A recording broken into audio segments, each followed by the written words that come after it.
Hello and welcome to this lesson on converting mixed number and improper fraction.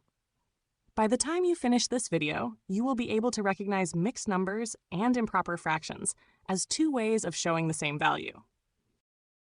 You'll understand how mixed numbers and improper fractions are equivalent by linking the whole number, the numerator, and the denominator using visual models. And finally, you'll be able to apply the correct steps to convert between mixed numbers and improper fractions in both directions, checking that the value stays the same. Let's get started.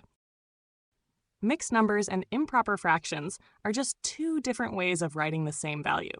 Nothing new is being created. Nothing is being lost. We're simply changing the outfit. A mixed number includes a whole number and a fraction. For example, 2 5/6 means 2 whole units plus 5 out of 6 parts of another one.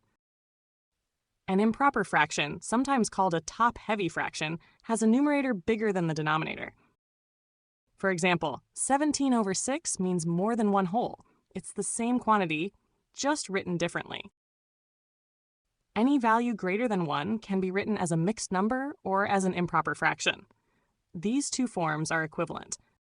That means they represent exactly the same amount.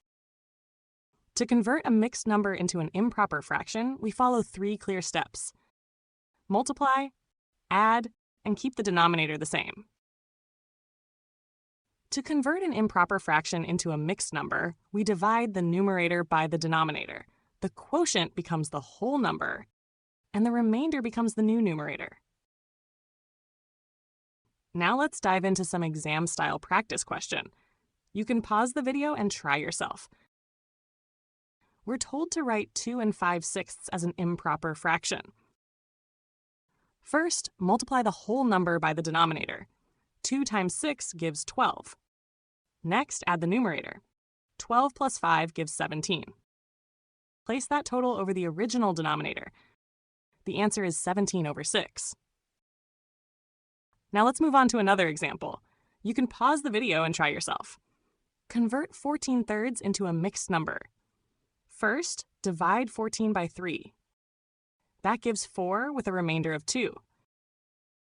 The whole number is 4, and the numerator becomes 2. The final answer is 4 2/3. Always remember, mixed numbers and improper fractions represent the same value. When converting, move carefully through the steps and keep the denominator unchanged.